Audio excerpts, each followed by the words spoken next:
de nuevo, muchísimas gracias por acompañarnos el día de hoy. Vamos a conversar sobre la gran importancia, como les comentaba, de hacer una transición saludable para poder cubrir los requerimientos necesarios de nutrientes y poder obtener todos los beneficios que podemos tener al implementar este patrón alimentario. Yo soy nutricionista, hace muchos años que ya me especializo en este patrón alimentario y esas son mis redes por si desean buscarme, comentarme, hacerme alguna pregunta, enviarme algún estudio, cualquier tema que ustedes quieran conversar sobre alimentación y más aún si es alimentación basada en plantas. Esa es la agenda de lo que vamos a conversar el día de hoy. Tengo entendido que ya muchos de ustedes han enviado sus preguntas, pero también tienen ahí la cajita del chat donde pueden ir colocando las preguntas y al final de la presentación, encantada, voy a estar respondiendo cada una de ellas. Vamos a ver cuáles son los antecedentes de este patrón alimentario, qué nutrientes debemos de tener en cuenta, cuáles son las recomendaciones principales, algunas conclusiones básicas y la bibliografía por si ustedes desean ahondar más en los conceptos que vamos a conversar el día de hoy. ¿Cuáles son estos antecedentes importantes? Hay diversos motivos por los cuales una persona puede optar por seguir este patrón alimentario o hacer el cambio hacia este patrón alimentario. Aquí, como ven ustedes en esta torta, no he puesto, digamos, cantidades porque es simplemente para poder notar cuáles son estos motivos. Muchos de nosotros hacemos esta transición porque nos preocupamos por los animales, ¿no? Para evitar la matanza, la crueldad que hay sobre millones de animales día a día. También personas que por un tema de salud deciden hacer el cambio de este patrón alimentario. Por favor, si pueden apagar sus micros, por favor, si los pueden apagar, por favor. Muchas gracias. Bueno, personas, como les comentaba, que desean hacer el cambio hacia este patrón alimentario por un tema de salud. Hay enfermedades donde, por ejemplo, en una insuficiencia renal, en gota, se elige hacer el cambio hacia este patrón alimentario. Por temas de medio ambiente, personas que están muy preocupadas por el gran daño que se origina con la crianza de animales, sobre todo de ganado vacuno, personas por religión, ¿no? Hay diversas religiones que eligen disminuir su consumo o evitar por completo el consumo de carnes y otros derivados. También tenemos personas que seguramente han visto ustedes algunos documentales que luego de informarse o de ver documentales han decidido cambiarse hacia este patrón alimentario porque buscan un mejor rendimiento en el deporte. Y lo pongo ahí con signo de interrogación porque hasta el momento la ciencia no ha demostrado que pueda, o sea, fehacientemente, van a haber algunos estudios, pero digamos que todavía no es concluyente la evidencia sobre la mejora en el rendimiento deportivo cuando uno cambia hacia un patrón alimentario basado en vegetales. Pero lo que sí está demostrado es que no vas a tener un rendimiento inferior. O sea, digamos que eso no está demostrado, más bien todo lo contrario. ¿Ok? Entonces, estos son los motivos por los cuales una persona podría hacer el cambio. Hay algunos conceptos que son importantes conocer sobre las diferentes maneras en las que uno podría estar haciendo la transición o, digamos, mantenerse también, porque hay personas que de repente toda su vida deciden ser vegetarianas. Y a mí no me gusta encasillar ni dar nombres, pero por favor, Jen, si puedes apagar tu micrófono. Muchas gracias. Bueno, estábamos conversando sobre el veganismo, por ejemplo, o 100% vegetariano, donde no se consume ningún tipo de carne ni ningún subproducto de origen animal. Y además, en el veganismo también está incluido no solamente el tema de la alimentación, sino también, por ejemplo, la ropa, el uso de cosméticos o productos de belleza, diversiones, etcétera, etcétera, etcétera, donde no están incluidos los animales, ¿no? Diferentes tipos de personas vegetarianas, los crudiveganos, flexitarianos, y lo pongo entre signos de interrogación pesco-vegetarianos porque en realidad todos sabemos que los peces son animales. Hay algunos nuevos conceptos que ya se están difundiendo cada vez más y en los estudios actualmente también ya se está utilizando esta nomenclatura, que es alimentación basada en plantas, alimentación basada en plantas integrales, que está más relacionado con el tema de un patrón alimentario, por supuesto, basado en vegetales, pero que esté basado en alimentos lo más naturales posible. ¿Por qué? Porque una persona puede ser vegana, por ejemplo, y comer mucho, no sé, mucha comida chatarra, las gaseosas son veganas, hay muchas golosinas veganas, etcétera. Entonces, una alimentación basada en plantas, y más aún cuando leemos alimentación basada en plantas integrales, está bastante relacionado más con el tema de salud. ¿Y a qué voy? A que el veganismo o el vegetarianismo no debería ser desligado de la alimentación basada en plantas, porque si nosotros queremos obtener los beneficios de este patrón alimentario, definitivamente lo que vamos a tener que consumir son alimentos lo más naturales posibles, algunos alimentos, digamos, procesados, pero evitar los ultraprocesados, que son los que generan pues la gran mayoría de enfermedades a nivel mundial, ¿no? Enfermedades crónicas como diabetes, hipertensión, obesidad, etcétera, pero que también se pueden, digamos, padecer en una alimentación vegana si nosotros no consumimos o no los alimentos naturales o cubrimos requerimientos. ¿Ok? Entonces, como les decía, esto debe estar unido.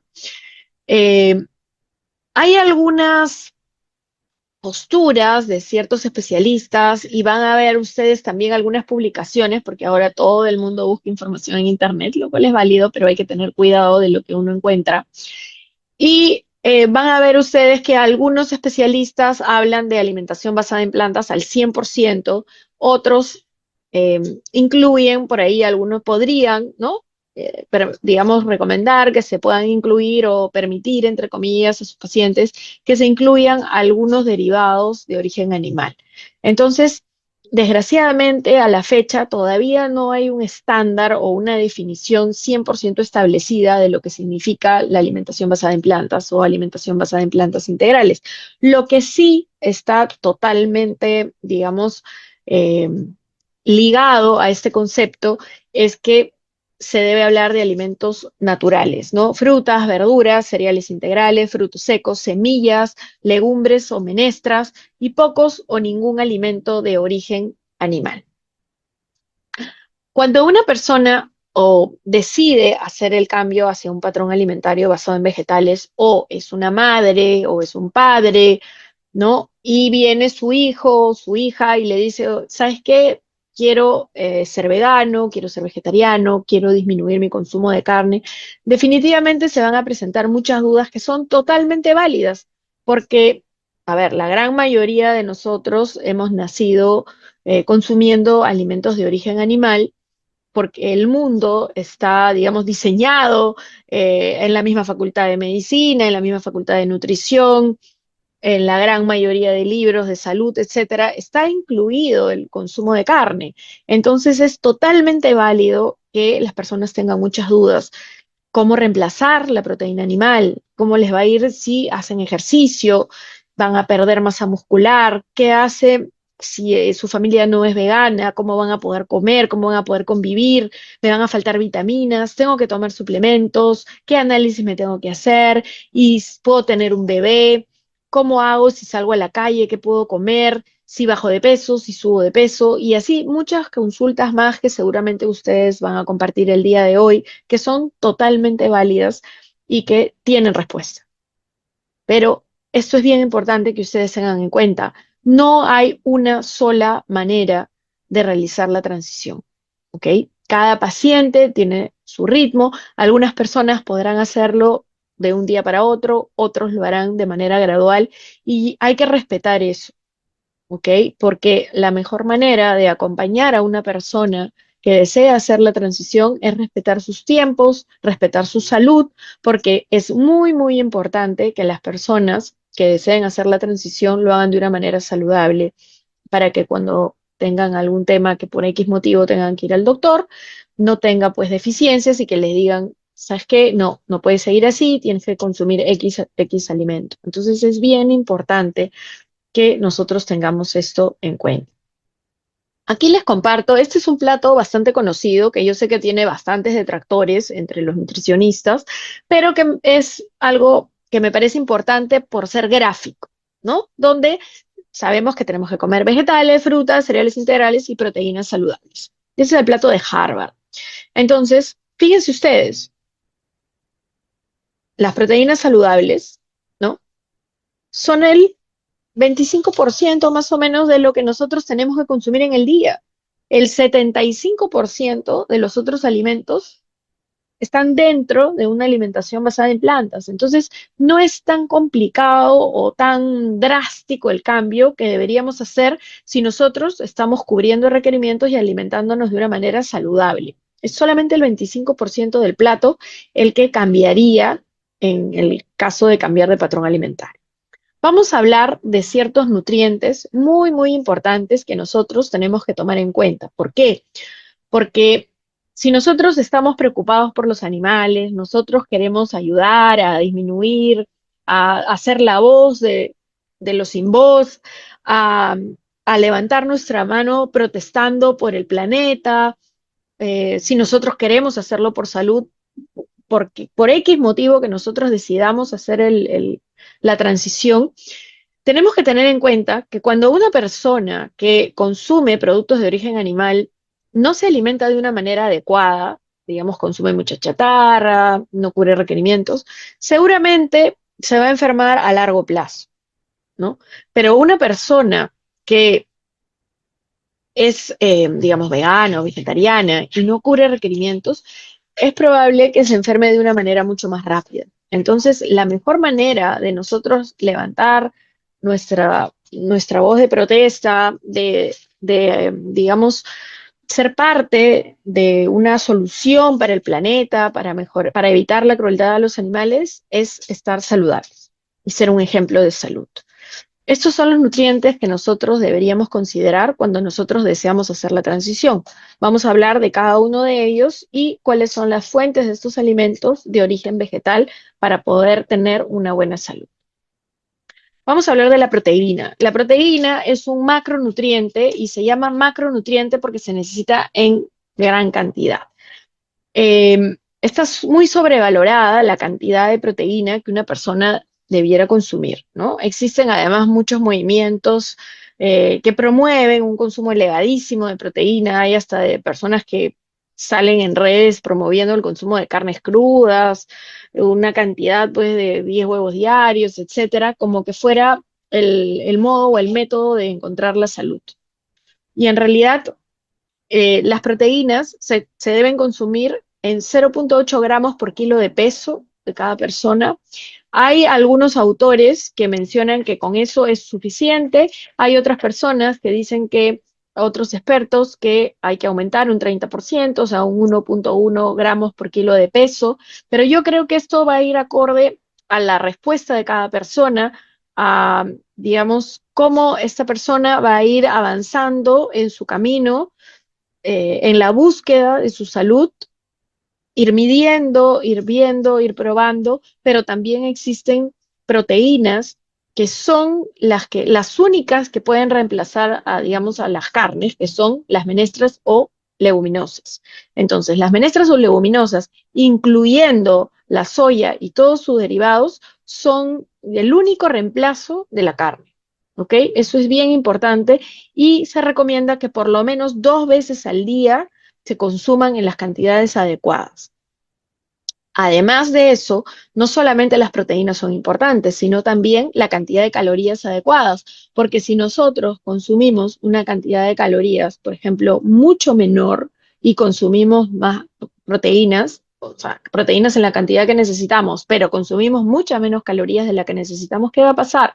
Vamos a utilizar las proteínas como fuente de calorías y no como proteínas para poder mantener nuestra masa muscular saludable, nuestros huesos saludables, formar las enzimas, las membranas, etcétera, todo lo que nuestro cuerpo necesita. ¿Ok? Entonces, 3 a 4 porciones, pero 2 veces al día por lo menos, almuerzo y cena, por ejemplo, o desayuno y almuerzo, pero sí o sí en gran cantidad. Y acuérdense que las personas que nos alimentamos en base a vegetales tenemos que comer más, ¿ok? Comemos más para poder cubrir requerimientos. Entonces, ahí tienen ustedes los tamaños de la porción, pero va a depender definitivamente de diversos factores. Acá todos somos diferentes. Tenemos diferente sexo, diferente actividad física, diferente genética, diferente descanso, diferente todo. Entonces, cada persona tiene que ver su requerimiento para poder cubrir estas necesidades, ¿ok? Y si ustedes están pensando que alguna bebida vegetal como fuente de proteína, en realidad la soya es la que tiene más alta, y yo siempre recomiendo las bebidas vegetales o leches vegetales envasadas porque están enriquecidas. Las bebidas caseras en realidad son más agua que otra cosa. Y piensen ustedes, ¿no? El primer ingrediente de una bebida vegetal es agua. Entonces, como fuente de proteína, la verdad, no es. ¿Ya? Tenemos diferentes fuentes. Tenemos que tener en cuenta que la proteína vegetal tiene una biodisponibilidad menor, se absorbe en menor porcentaje que la proteína de origen animal. Por lo tanto, tenemos que utilizar ciertas técnicas muy importantes para aumentar esta biodisponibilidad del cuerpo, como es el remojo, la cocción, la fermentación, la germinación, el licuado también, y sobre todo en poblaciones vulnerables como son bebitos o niñitos, personas de la tercera edad, etcétera. Siempre de acuerdo a la evolución del paciente. ¿Ok? Vamos a hablar ahora de la vitamina D, que más que una vitamina parece una hormona, y esta vitamina demostró su gran importancia sobre todo en el COVID, ¿no? ¿Se acuerdan cómo nosotros estábamos encerrados, sin tomar mucho sol? Muchas personas usan bastante bloqueador. Entonces, las personas que tenían COVID y que tenían niveles de vitamina D muy bajos, tenían un peor pronóstico. Entonces, es como que la vitamina D ha cobrado mucha más importancia. Tenemos que tener en cuenta que existen dos, la vitamina D3 y la vitamina D2. Antes solamente la vitamina D2 era de origen vegetal, ahora también hay algunas formas de vitamina D3 que son de origen vegetal, ¿ok? Eh, la, Hay muy pocos alimentos que tienen esta vitamina, pero la naturaleza es muy sabia y nosotros tenemos la capacidad de producir vitamina D a partir del sol. Cuando nosotros tomamos sol, por el colesterol en nuestra piel hace que nosotros formemos vitamina D. Eso es bien importante, ¿ok? Si nosotros tenemos déficit, tenemos que tomar vitamina D3 en déficit. Si es de mantenimiento con vitamina D2, estamos bien. Aquí miren ustedes, hay algunos factores que reducen la síntesis de vitamina D y eso es algo muy importante que tenemos que tener en cuenta. Por ejemplo, es invierno, ¿no? Si usamos mucho bloqueador, si nuestra piel es más oscura, a mayor edad se forma menos, el sobrepeso, la obesidad también. ¿Por qué? Porque puede haber hígado graso y para que la vitamina D se vuelva activa, necesita pasar por el hígado y por los riñones. La época del año es bien importante, el verano, por supuesto, ocasiona pues que sea mucho más fácil producir vitamina D. La hora del día se recomienda entre las 10 de la mañana y las 3 de la tarde. La latitud, todo lo que está más cercano al Ecuador, ¿no? Entre el trópico de Cáncer, hay una mayor formación de vitamina D. La vitamina D, el requerimiento, bueno, de la suplementación va a depender, algunos están entre 600 a 1000 unidades por día, pero ahí fíjense que yo pongo, esto es muy importante, no más de 4000 unidades internacionales por día, porque la vitamina D es liposoluble y puede ocasionar toxicidad, ¿no? Hay que tener cuidado con las vitaminas, perdón, A, D, E y K. Entonces, eso es bien importante. La vitamina B12, que es la reina de las vitaminas en un patrón alimentario basado en vegetales, es una vitamina del complejo B, es una vitamina hidrosoluble y aquí les pongo la tierra, ¿por qué? Porque ningún animal ni el ser humano producimos vitamina B12. La vitamina B12 solamente la producen las bacterias. Eso es bien importante que lo tengan en cuenta, ¿ok?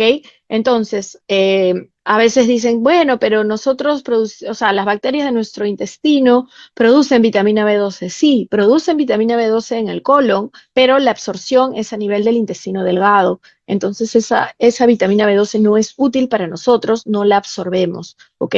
También hay que tener mucho cuidado, por ejemplo, algunas algas contienen B12 como la espirulina, pero tiene análogos o corrinoides que son, digamos, formas muy parecidas a la vitamina B12 útil para nuestro cuerpo, lo cual hace que sean, digamos, lleguen a los receptores, suban los niveles en sangre, pero desgraciadamente no es útil para nuestro cuerpo. Entonces, ahí, ¿cómo podemos saber nosotros? Con un análisis de homocisteína, como vamos a ver ahorita más adelante. Esta es una nueva tabla de suplementación, ahí les dejo el link para que ustedes vean cuáles son los niveles recomendados de suplementación, que ya puede ser diaria o 2 veces por semana, o 3 veces por semana, una vez al día.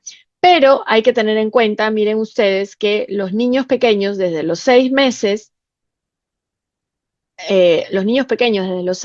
o las madres gestantes o lactantes tienen que ser diario, ¿ok? Eso es bien, bien importante. Entonces es bien importante que tengamos en cuenta cuáles son, digamos, las cantidades de suplementación, pero estas suplementaciones se dan cuando la persona tiene niveles adecuados en sangre. Eso, digamos, lo tienen que ver de manera personalizada con su nutricionista o su médico, cuáles son las dosis de carga en caso tengan déficit, ¿ok? Y en los resultados del laboratorio, cuando les entregan sus análisis, ustedes van a ver algunos valores que en realidad están bastante desfasados con la salud. Porque si una persona, por ejemplo, tiene 200 o 250, ya va a tener síntomas de deficiencia de vitamina B12. Y van a ver ustedes que esos son los valores que salen. Entonces hay que tener cuidado. Lo mínimo esperado son 470 ISPG, picogramos, y siempre hacerse la homocisteína, donde lo que se espera es que sea menor a 9. Eso significa que la B12 que tienen es útil. Eso pasa, por ejemplo, con una persona que consume espirulina. Y el cuadro de la derecha van a ver ustedes cómo hay muchas otras situaciones en las que una persona va a tener deficiencia de vitamina B12, ¿no? Por ejemplo, personas de alto riesgo como extrema pobreza, desnutrición, trastornos de la conducta alimentaria, alcoholismo. A partir de los 50 años, todas las personas debemos suplementarnos con vitamina B12. Personas que toman omeprazol, ranitidina, metformina, que es el glucofage, anticonceptivos, algunas enfermedades, fallas en el factor intrínseco, celiaquía, bariatría, etcétera, etcétera, ¿no? Que necesitan sí o sí una suplementación, aun cuando consuman animales. Vamos a hablar ahora del hierro, que también es un micronutriente, y cuando digo micronutriente es porque se necesita en muy poca cantidad, pero muy, muy importante para poder mantener nuestra salud. Y sobre todo es importante en mujeres. ¿Por qué? Y ustedes van a ver, miren digamos, la ingesta recomendada, y tenemos que las mujeres necesitan el doble que los hombres. ¿Por qué? Porque las mujeres menstruamos. Entonces, tenemos un requerimiento mucho más alto de hierro. Hay personas que se vanaglorian, ¿no? O están muy felices, por ejemplo, porque tienen una hemoglobina altísima o porque tienen una ferritina súper alta, y en realidad los estudios han demostrado que tener una hemoglobina muy alta o una ferritina muy alta está ligado con problemas de salud, como por ejemplo diabetes, síndrome metabólico, elevación de ciertos indicadores que van en el lado totalmente opuesto a la salud. Entonces hay que tener cuidado con eso. En personas que se alimentan en base a vegetales, una reserva de hierro, una ferritina, siempre debemos tratar de que no sea menos de 30. ¿Ya? Eso es bien importante. Además, la documentación hasta el momento nos muestra, o todo lo que hay de estudios, que la incidencia es muy similar en personas que son veganas y personas que no son veganas. Hay que tener en cuenta también que, al igual que como vimos con la proteína, hay ciertas medidas que nosotros podemos utilizar para mejorar la absorción. Una de ellas es combinar el hierro siempre con una fuente de vitamina C para inactivar los fitatos, y además también disminuir la fibra, ¿ok? Por favor, si pueden apagar sus micros. Otro consejo es separar la toma de té y café, que disminuye la absorción del hierro, ¿ok? Alejar por lo menos 1 hora, 2 horas, ¿no? Para poder potenciar la absorción de hierro. Como habíamos hablado, igual que las proteínas, son las menestras o leguminosas, incluyendo la soya y todos sus derivados, los alimentos que son buenas fuentes de hierro. Y como complemento, y por eso lo subrayo en verde, pero como complemento, fuentes de hierro, tenemos frutos secos, cereales integrales, frutas secas, por ejemplo, las pasas también tienen, algunos productos enriquecidos y algunas hojas verdes cocidas. Siendo la espinaca no es una buena fuente de hierro, por favor, no lo es. Hay que tener cuidado, es muy alta en oxalato. Pero tengan en cuenta que su fuente de hierro principal, al igual que de proteínas, son las menestras y la soya. Hay algunos consejos también, ¿no? Que aquí se los comparto, que pueden ayudar a absorber mejor el hierro. Ahora vamos a hablar del yodo. El yodo es un nutriente bien particular porque va a depender mucho del suelo donde se cultive el alimento. Entonces, por ejemplo, los alimentos que se cultivan en la costa o más cerca al mar van a tener mayor contenido de yodo, mientras, por ejemplo, en Perú nosotros tenemos, pues, ¿no? Costa, sierra y selva. Los alimentos que se cultivan en la selva van a tener un muy pobre o nulo contenido de yodo. Es por ese motivo que aquí en Perú se optó por eh, agregarle yodo, por eso uno compra sal yodada, ¿no? Agregarle yodo a la sal, que es un, digamos, un condimento, un sazonador de bajo costo, masivo, que en todos los hogares se utiliza.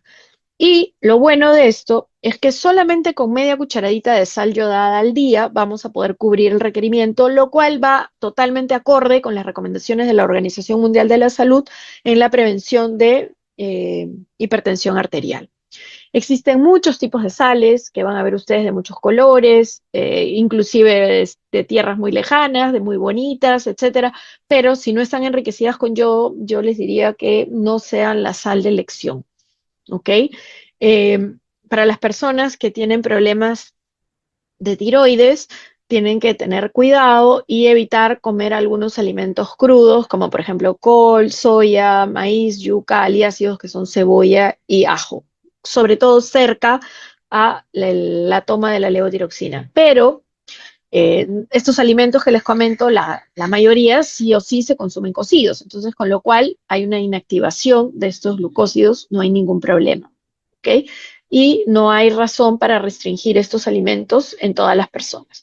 Algo también que les quería comentar que me parece bien importante porque para dar sabor marino muchas veces se utilizan algas y hay que tener cuidado de un consumo excesivo o muy frecuente porque hay algas que tienen un contenido muy, muy alto de yodo, lo cual puede originar problemas de tiroides.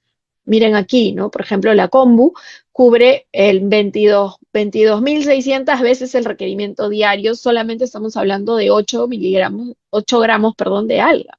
Es, es, es demasiado alto. Ahora vamos a hablar de otro nutriente muy, muy importante, que es el calcio, ¿no? El calcio siempre nosotros lo relacionamos sobre todo con los huesos y van a ver que el calcio no solamente eh, está relacionado con la salud ósea, también tiene un importante rol, por ejemplo, en la movilidad de los músculos, y la salud ósea no está restringida solamente al calcio. Hay que tener mucho cuidado con eso, ¿no? Nuestra salud ósea también depende de cuánta proteína consumimos, cuántas calorías consumimos, cuánto ejercicio hacemos, nuestra vitamina D, el sueño, etcétera. Y vamos a ver que hay alimentos que esta tabla es bastante interesante porque van a ver ustedes, y hay que hacer un cruce, ¿no? Entre alimentos que tienen buen contenido y alta absorción. Y yo creo que todos estaríamos de acuerdo que entre estos dos, ¿no? Entre moderado contenido con muy buena absorción y alto contenido con buena absorción, son las mejores opciones. En cuanto al tofu, solamente es considerado como alto contenido y buena absorción los tofus que han sido elaborados con sales de calcio. Si han sido elaborados con otro insumo, en realidad no van a ser fuente. ¿Ya? Las bebidas vegetales enriquecidas, hay que leer cuánto de calcio tienen. Pero, al igual que les decía del hierro, la espinaca no es considerada una fuente de calcio porque tienen mucho oxalato y por eso ni siquiera se recomiendan, por ejemplo, en los famosos jugos verdes en exceso todos los días porque pueden elevar la predisposición de padecer de cálculos al riñón. Del calcio se recomienda al menos 2 tazas del mismo alimento mezclado de estos alimentos que hemos visto que son fuentes de calcio. Y acá les comparto algunas formas, por ejemplo, en niños que con 800 miligramos al día se cubre el requerimiento y en adultos con 1000 miligramos. Entonces, miren, con 30 gramos de semillas, 70 gramos de tofu, 250 mililitros de bebida vegetal que tenga esta cantidad de calcio, vamos a poder cubrir fácilmente los 1000 miligramos. Y en este lado tenemos frijoles, tofu, nabo, y esto estoy hablando en todo el día, ¿no? Y obviamente esto no va a ser solamente fuente de calcio, ¿no? Sino que acá vemos que también va a cubrir hierro, etcétera. Vamos a hablar ahora del zinc. El zinc es un micronutriente que es importante, pero que es muchas veces olvidado. Cuando hay mucha fibra, ¿no? Como los fitatos, digamos que se puede ver la necesidad de aumentar en 50% el requerimiento normal que aparece, digamos, en las publicaciones. Entonces eso hay que irlo revisando. Hay también técnicas, al igual que hemos visto, que es la misma, ¿no? Remojo, fermentación, etcétera, y los mismos facilitadores como la vitamina C, los ácidos, los aminoácidos, germinación, fermentación, etcétera, que van a mejorar. Los fitatos, como hemos visto, se inactivan con la vitamina C y algunos minerales, sobre todo en exceso o en suplemento, pueden inactivar la absorción de calcio porque compiten por los mismos sitios de absorción y hay ciertos nutrientes que les ganan a otros. Por eso hay que tener cuidado con los multivitamínicos y es mejor suplementarse con los nutrientes que uno necesita de manera particular. ¿Cuáles son las fuentes? Legumbres o menestras, cereales, frutos secos, semillas, germen de trigo, levadura nutricional, más o menos los mismos alimentos que hemos visto que son fuentes de otros nutrientes. Hay algunos síntomas de déficit que aquí ustedes pueden ver. ¿Cómo podemos saber si tenemos déficit? Bueno, eso es con análisis de sangre a nivel de glóbulos rojos y si hay que suplementar, nunca excedernos de los requerimientos regulares porque puede generar toxicidad, aumentando el 50% me refiero. Otro nutriente que tampoco es tomado en cuenta muchas veces es el selenio. El selenio es un antioxidante muy importante y que también su contenido va a depender de la tierra donde se cultive el alimento. ¿Ya? Eso es bien importante. Y hay diversas formas de selenio, algunas son, digamos, más útiles que otras, como el selenita, si no me equivoco, es que tiene mayor absorción.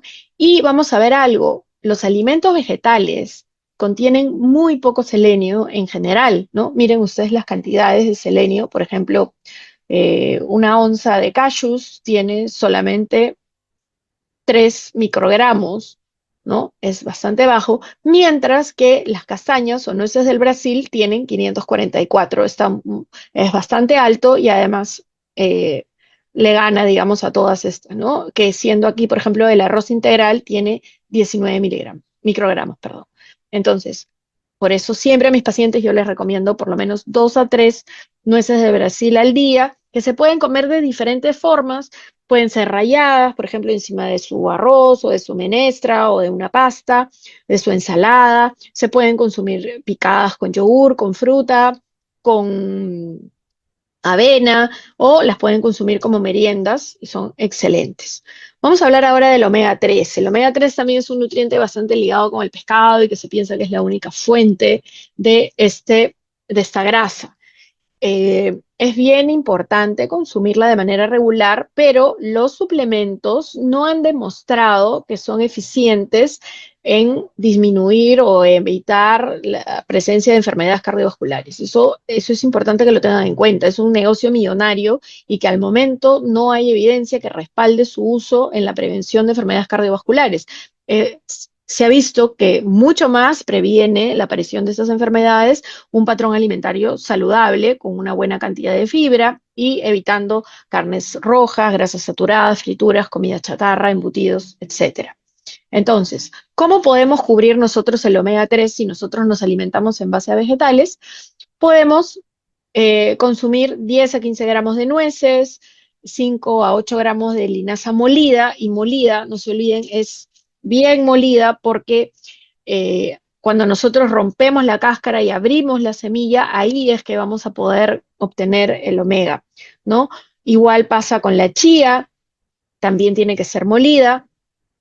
Y también si se nos complica estar moliendo la semilla, porque sí es un poco tedioso estar moliendo todos los días, pueden consumirla, pueden obtener también el omega 3 vegetal en forma de aceite de chía o linaza, que lo agregan en frío a sus preparaciones, por ejemplo, su ensalada, ¿no? 2 cucharaditas de cualquiera de estos dos aceites. Y una recomendación es que ese aceite debe mantenerse en botella oscura, cerrada herméticamente y en refrigeración.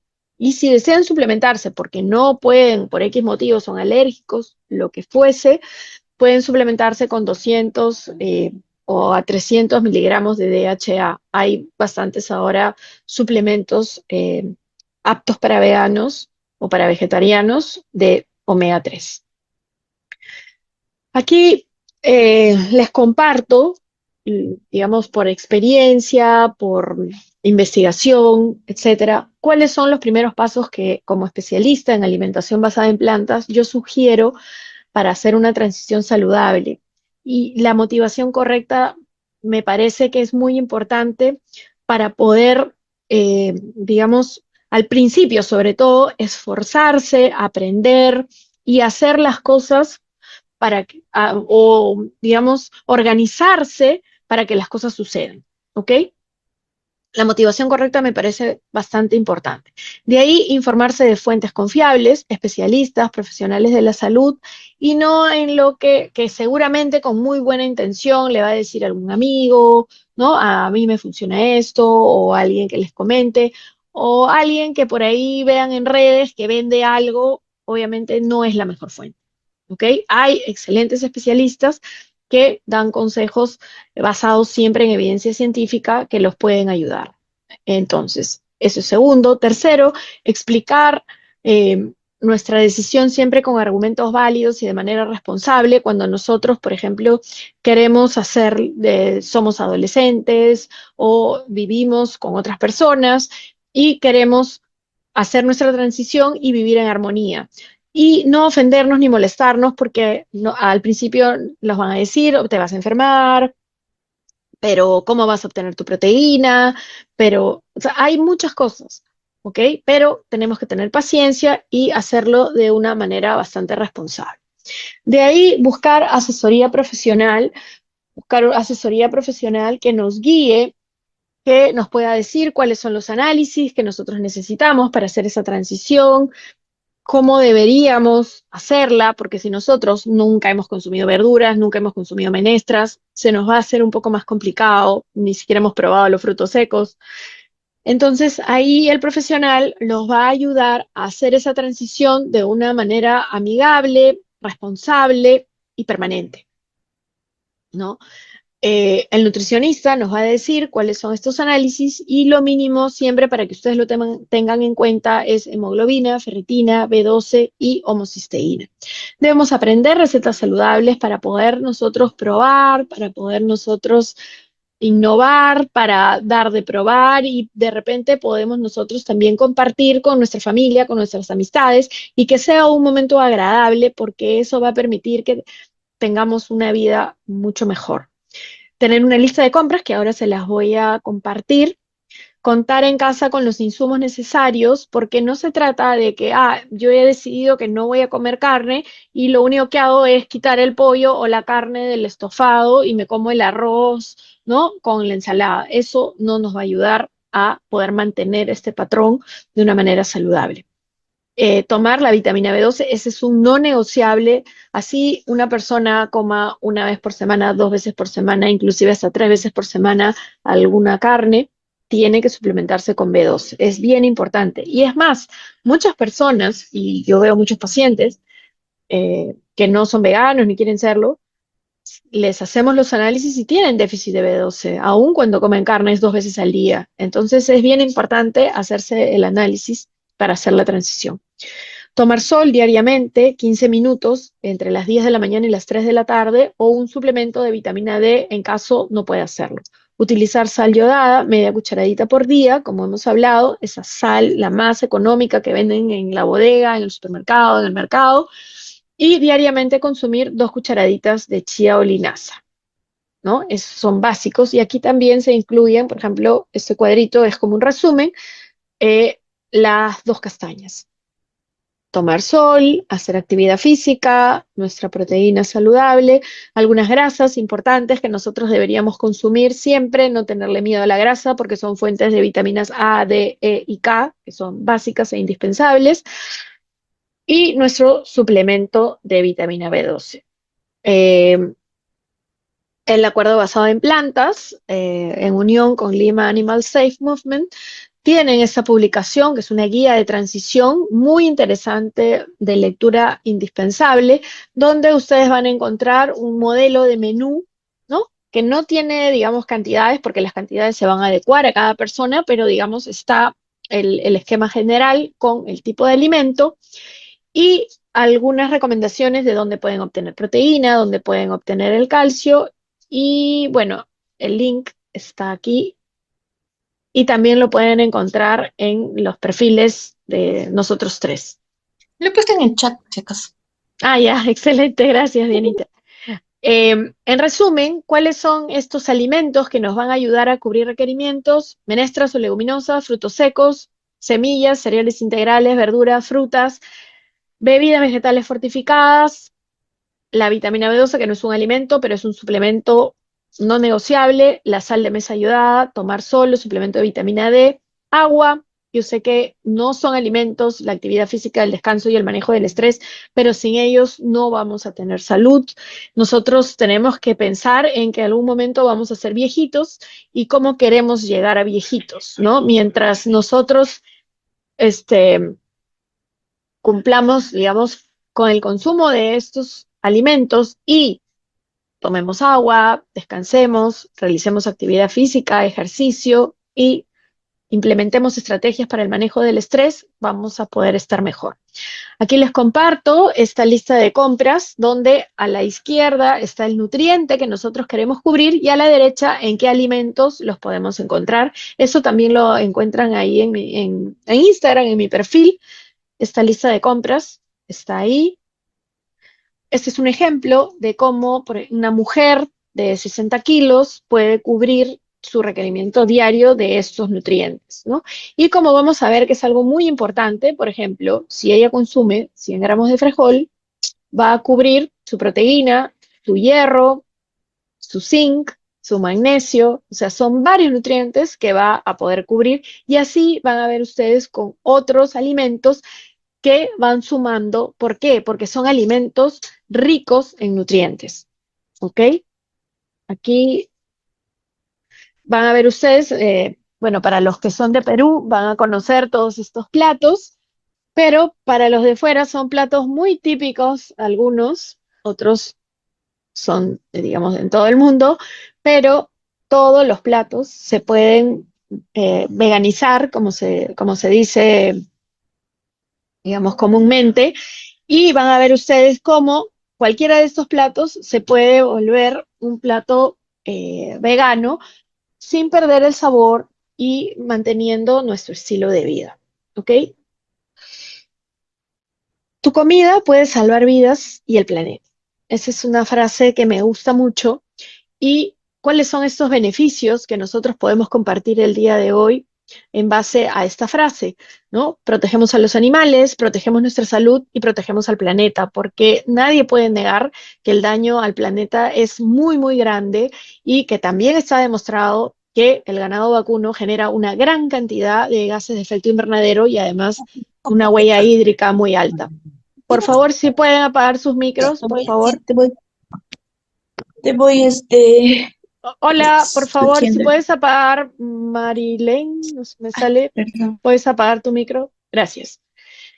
¿Cuáles son estos beneficios? Bueno, la reducción del riesgo de enfermedades crónicas, eso está totalmente demostrado, ¿no? Diversas organizaciones especialistas recomiendan un patrón alimentario basado en vegetales para reducir este riesgo, el control del peso, porque a una mayor ingesta de fibra genera mayor saciedad, lo cual disminuye la ingesta de calorías, la salud cardiovascular, la reducción de las grasas saturadas de origen animal mejora la salud cardiovascular. Una salud gastrointestinal, bueno, definitivamente, si nosotros hemos empezado una alimentación basada en plantas, nos hemos dado cuenta que el primer beneficio es la mejora o disminución del estreñimiento, ¿no? Por la fibra que se consume. Los antioxidantes que son los que nos ayudan a evitar el envejecimiento, que ayudan a evitar que los radicales libres generen un daño en nuestras células. Esos antioxidantes son importantísimos y no los vamos a encontrar en ningún pomo que pueda darnos el beneficio del consumo de verduras, de frutas y verduras. Y a lo que iba, ¿no? Promueven la longevidad y la vitalidad. Si ustedes investigan sobre las Blue Zones, las zonas azules, que son donde viven las personas más longevas del mundo, ¿qué consumen? ¿Qué comen? Una alimentación basada en plantas. Esta frase, solo se necesita un motivo para iniciar un cambio y 1000 excusas para no hacerlo, creo que reduce o resume bastante de todo lo que hemos conversado el día de hoy. Aquí les comparto la bibliografía para los que desean investigar más sobre el tema que hemos hablado y si no, encantada también de conversar con ustedes. Me pueden escribir, aquí está el QR de mi Instagram, donde pueden seguirme, pueden escribirme por cualquier duda que puedan tener o por cualquier documento que necesiten que avale algo de lo que les he comentado el día de hoy. Muchas gracias a todos y estoy aquí para contestar todas sus preguntas. Gracias, Mónica. Justo acabo de compartir el link de la presentación para que todos los tengan.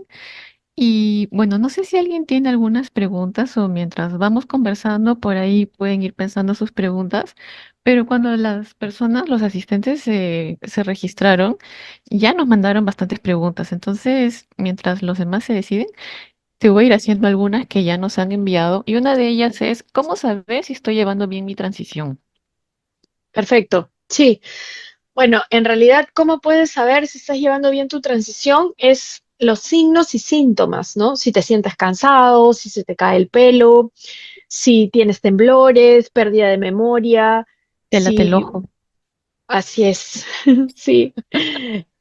Todos También. esos signos, ¿no? Pérdida de masa muscular, por ejemplo, también, bueno, definitivamente con las analíticas, ¿no? Análisis de sangre, si sale bajo el hierro, baja la ferritina, baja la B12, o sea, todo eso, signos y síntomas y análisis de sangre, y también si vas al nutricionista, ¿no? O al médico, te pesan y ven que hay una pérdida muy grande de peso o un aumento muy importante de peso sin razón aparente, en realidad todo eso indica que no vamos por buen camino, ¿no? Mm. Por ejemplo, cuando te agachas y cuando te paras, te mareas, Te eso es igual. mareas. Sí. No necesariamente, no necesariamente. Lo que pasa es que hay signos y síntomas que pueden, digamos, ser indicador de muchas patologías Ah, ok. diferentes. Podría Ujú. ser que sí, pero también podría ser que no. Y los calambres. Los calambres, si son en la pantorrilla, en la noche regularmente, son por déficit de vitamina B12. Oh, ok. Bueno, aquí hay una pregunta. Dice, buenas noches, es una consulta. ¿El aceite de Sacha Inchi es adecuado consumir? ¿Y cuánto es la dosis óptima? Sí, también es fuente de omega y es normalmente 2 cucharaditas, pero en realidad yo no lo incluyo en los planes porque no es de un sabor tan agradable y los pacientes No. suelen dejarlo en el camino. En cambio, los aceites de linaza y chía son, digamos, mucho más amigables en temas de sabor. Hay otra pregunta de Arabel, dice, con respecto a la chía, entendí que debía ser bien molida. Entonces, la que prepara trasnochada, remojada en leche vegetal o agua, no contaría. No, Arabel, ese tipo de chía que es remojada es fuente de fibra. Cuando tú comes así la chía remojada y vas al baño, vas a ver que sale igualita como tú te la comiste. Eso significa que no has aprovechado absolutamente nada de los nutrientes que están adentro, solamente de esa fibra por el remojo. O sea, tiene utilidad para el estreñimiento, pero no como fuente de omega 3. Perfecto, gracias, dice. Bueno, mientras sale otra pregunta por aquí, voy a las que ya nos mandaron. ¿Nos podrías ofrecer algunas ideas de menú para la semana? Como les comenté, en la publicación que Diana En la compartió, guía. ahí en la Sí, guía hay, y en mi perfil también hay varias opciones de menús diferentes. sí, entonces hay que revisar esos datos. Luego, sobre la composición de los medicamentos, ¿cómo diferenciar si son veganos? ¿O cómo Bueno, identificar si son hay veganos? que leer los excipientes, ¿no? Los excipientes. Pero ojo, cuando ya, ese es un tema que yo entiendo que es debatible porque hay personas que son mucho más estrictas, pero yo creo que la salud es primero, ¿no? Si necesitas tomar un medicamento y la única opción que hay de ese medicamento tiene algún excipiente, y cuando hablo de excipiente es un ingrediente en mínima cantidad, en realidad, yo creo que la opción debería ser tomarlo porque es un tema de salud y que espero que sea algo temporal y de ahí ya se deja, ¿no? Ujú. Otra pregunta. Tengo un nieto de 5 meses. ¿Cree que puede empezar la alimentación complementaria a base de plantas? La alimentación complementaria regularmente se empieza a los 6 meses y sí se puede. Simplemente hay que tener, digamos, un seguimiento constante.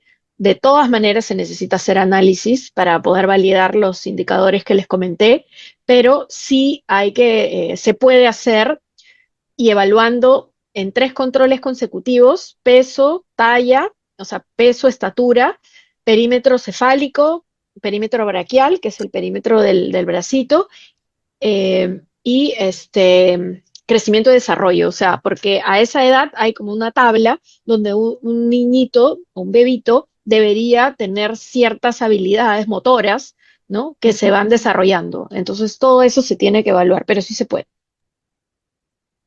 Hay otra pregunta aquí en el chat que dice, Karin, ¿cómo saber si el tofu que consumo tiene sales de calcio? Tienes dos opciones. Si no tiene etiqueta, se lo preguntas a quien lo ha elaborado, ¿no? Si es algo artesanal. O en la etiqueta sí o sí tiene que decir. Y si no dice, no lo compres. Ok. Otra pregunta que nos hicieron por el formulario es sobre el tema de las proteínas, ¿cómo cubrir los aminoácidos esenciales? Es una pregunta triple. ¿O vamos por partes? Por partes. Bien. Ok, ok, ya. Sí, de todas las menestras, la que tiene todos los aminoácidos esenciales es la soya. Pero en el día uno va combinando diversos alimentos y se cubre, ¿no? Por ejemplo, tú en el almuerzo puedes comer ensalada con tu menestra, más tarde puedes comer, no sé, un yogur de soya con algún cereal, y ahí tienes otro tipo de aminoácidos y así. No es que tú tengas que combinar en la misma comida.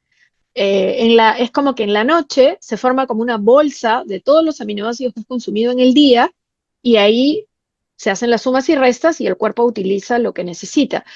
Solamente se recomienda que se combine para poder llegar a ese nivel de aminoácidos esenciales en la misma comida en niños menores de 5 años, porque hasta el momento no hay, digamos, pruebas fehacientes que comprueben lo contrario. Por eso hay que asegurarse. Ah, ok. También pregunta sobre el maní, ¿en qué nos beneficia y cuánto consumir? El maní es una leguminosa o una menestra. Lo puedes consumir si te gusta. En realidad no tiene un perfil de grasas muy bueno. Mucho mejor son los frutos secos. Y el cuánto puedes consumir va a depender, ¿no? No es lo mismo una persona que tiene, por ejemplo, una actividad fuerte a una persona sedentaria, edad. Hay varias cosas que se tienen que evaluar para poder definir la dosis o la cantidad a consumir. Ujú. Pero ¿cómo le todo, o sea, lo que entra en tu mano, ¿esa es la cantidad que No, podría eso ser? es para los frutos secos. Ah, ok. Ya. ¿Dónde obtener los ácidos grasos como el omega 3? Ya lo comenté, ¿no? Ujú. Cuando hablé del omega 3, chía o linaza molidas es, digamos, la primera opción, o también nueces o aceite de chía o linaza. Y como comentaron en el chat, también el sacha inchi, pero la verdad es que el sabor no es el más agradable para la mayoría, ¿no? Si a alguien le gusta, va bien. A mí no. Eh, ¿Qué cantidades de tarwi, quinoa, kiwicha, lentejas y o frijoles debo consumir para cubrir las proteínas que debo consumir durante el día? Esa es una pregunta muy personalizada, que no la puedo contestar por aquí. Va a depender de Claro, no muchísimos sabemos. factores: edad, Sí, sexo, actividad, peso, talla, muchas cosas. sí, sí, sí. Bueno, a ver, la siguiente es, ¿cuáles son los micronutrientes a cubrir en una alimentación basada en plantas? Aunque eso como que ya Ya lo lo... contesté. Ujú. Sí. Luego otra, ¿cómo haría si quiero ganar masa muscular? Bueno, en realidad tiene que cubrir calorías, cubrir proteínas, obviamente, consumir todas las vitaminas, porque las vitaminas y minerales son los que hacen que las cosas sucedan, y entrenar, ¿no? Igual que cualquier persona, o sea, es la misma recomendación. Simplemente que en lugar de consumir carnes o huevos, va a consumir menestras y soya. Y ejercicios de fuerza, por Claro, ejemplo. igual, Ujú, ejercicios como todo el mundo. O sea, lo mismo que necesita una persona. A ver, todos somos iguales. Y ujú, la proteína es la proteína y los aminoácidos son exactamente iguales. ujú. ¿Cómo alimentarme si tengo hígado graso? Bueno, ahí también es una consulta muy personalizada. Habría que ver cuáles son los valores que tienen sangre, pero el hígado graso funciona bastante bien con bastantes verduras, sobre todo frescas. Pero habría que ver, imagínate si yo digo este consejo y la persona tiene gastritis, le hago un daño. Ujú, Entonces también es una consulta muy personalizada. ujú. Está bien. ¿Qué alimentos podemos consumir para no tener deficiencia de vitamina B12? Aunque eso ya Nin- lo contestaste, pero... Claro, en una alimentación basada en plantas es con suplemento, no hay ningún alimento, ¿no? Para las personas que consumen carnes, obviamente en las carnes. Hay una pregunta en el chat de Amaru, dice, ¿hay algún problema si preparo menestras para toda la semana o es mejor consumirlas recién preparadas? No hay ningún problema, Maru. Me encanta tu pregunta porque es bastante, digamos, fácil preparar una buena olla con bastante menestra, bastante cantidad de menestra, esperar a una temperatura adecuada para poder porcionar y congelar.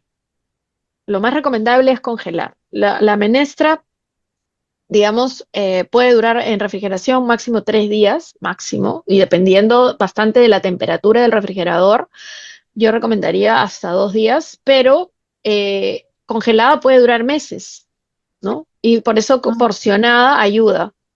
Además, por ejemplo, preparas una buena cantidad y te preparas albóndigas, te preparas hamburguesas o dejas así tus menestras guisadas y las vas descongelando.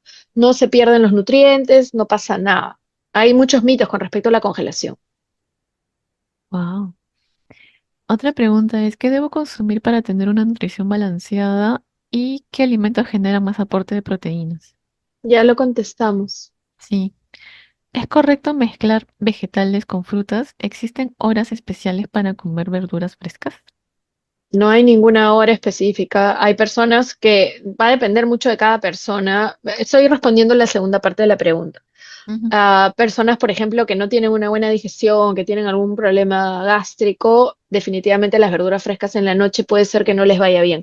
No es que haya una recomendación de horario. Hay personas que comen verduras en el desayuno ujú. y van bien, otros en la noche van bien. No, no hay un horario específico y tampoco hay ninguna restricción con respecto a combinar alimentos, ¿no? Eso, ese tema de las dietas disociadas, eso no tiene ningún fundamento científico. Sí, hay gente también que pregunta si pueden comer mango en las noches, cosas así, ¿no? Porque Depende de cada engordan. uno. Es mejor comer mango que comerse una hamburguesa con papas fritas, ¿no? Sí. Sí, otra consulta es cómo alimentarme siendo un atleta vegano. Bueno, ahí también hay especialistas en nutrición plant-based y deporte que pueden asesorar, porque es, digamos, algo bastante más específico, ¿no? De todas Ujú, maneras, tienen que cubrir calorías y comer una buena cantidad de menestras y tienen que ir adecuando de acuerdo al horario del ejercicio, al tipo de ejercicio, a la facilidad o la disponibilidad, porque a veces uno trabaja en la calle. Entonces, con el nutricionista van a armar un plan adecuado para su necesidad. Tiene que ir al Bexport. Tiene que ir al Bexpert. Ahí van con las últimas Ahí está. están todos los tops en nutrición plant-based. exacto. Hay otra pregunta por aquí. Dice, ¿cómo puedo determinar los nutrientes de la leche vegetal preparada en casa? No hay forma, la única forma de poder, digamos, a ciencia cierta, poder determinar los valores nutricionales de un alimento preparado o procesado, que en ese caso es hacerle un análisis bromatológico, se llama, ¿no? Wow. Entonces no hay cómo saberlo. No tiene mayor valor nutricional porque la mayoría de los nutrientes se quedan en el bagazo. Sí, pues casi, sí, sí, pues.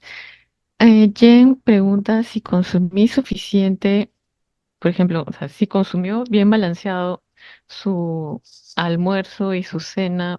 No, no, no, ¿cómo es? No, Si creo que consumió. ahí debe haber querido poner al desayuno y almuerzo, puedo omitir la cena, entiendo, Ajá, algo sí, así. sí. En realidad sí, o sea, no hay digamos, una normativa específica para todo el mundo que todos tienen que comer 5 veces al día o todos tienen que comer 3 veces al día. Es más difícil en una alimentación basada en plantas, en 2 tiempos, cubrir todos los requerimientos, porque tienes que comer, acuérdate, una cantidad importante de vegetales y menestra, etcétera, ¿no? Es difícil Ujú. llegar a cubrir todo, pero si lo cubres, no hay problema. Sobre el colágeno, ¿qué alimentos lo contiene? ¿Recomendaría los suplementos? En realidad, el cuerpo, ese es otro de los suplementos que se venden, eh, es un mercado inmenso y que no tiene ningún Sustento. o sea, hay sustento, porque los que la venden tienen sus estudios, ¿no? Como en todo, siempre hay estudios para todos, porque depende quién lo financie. Pero, pero no tiene ninguna lógica, porque el colágeno es una molécula compuesta, o digamos, un compuesto que tiene partes diferentes. Entonces, cuando tú consumes el colágeno, se digiere y se separa en las partes que lo componen. No es que tú consumas colágeno y el colágeno se vaya a tu articulación. Eso no es así. El cuerpo produce colágeno a partir de proteína, vitamina C y otros nutrientes. Entonces, ¿por qué a veces funcionan los suplementos de colágeno? Porque son personas que no han consumido suficiente proteína y el colágeno es proteína y obviamente lo va a ayudar. Pero si tú consumes la suficiente cantidad de proteína, cubres tus calorías y aparte tienes fuentes de vitamina C y haces una actividad adecuada, vas a producir tu colágeno. O sea, no se necesita y no hay ninguna fuente vegetal de colágeno. Ujú. ¿Qué compone una dieta basada en plantas? Bueno, eso creo que ya lo respondiste, ¿sí, no? ¿Cómo hacer un plan de comida semanal que tenga todos los nutrientes necesarios para un buen funcionamiento del cuerpo? Está ahí en la guía. Ujú. ¿Cómo aumentar masa muscular y mayor energía en este tipo de alimentación? Creo que ya lo Bastante, oye, respondiste. menestras, leguminosas, cubrir calorías, comer tus verduras, frutos secos, etcétera, y hacer ejercicio frecuente de Ujú, fuerza. claro. Ah, ¿cuáles son los códigos SIN o químicos dañinos que deberíamos tener en cuenta al revisar las etiquetas de los productos? Existen, bueno, son muchísimos, hay muchos números, ¿no? Los SIN y no solamente los SIN, sino también los E. Pueden buscar en Google y pongan un buscador hay una página que se llama Guía Beg, no sé, Guía Beg, que tiene un buscador donde tú pones el número y automáticamente te sale el compuesto si es apto o no. Pueden Mm, buscarlo en sí, Google. Hay sí he buscadores. visto. Sí, Ujú. sí, sí.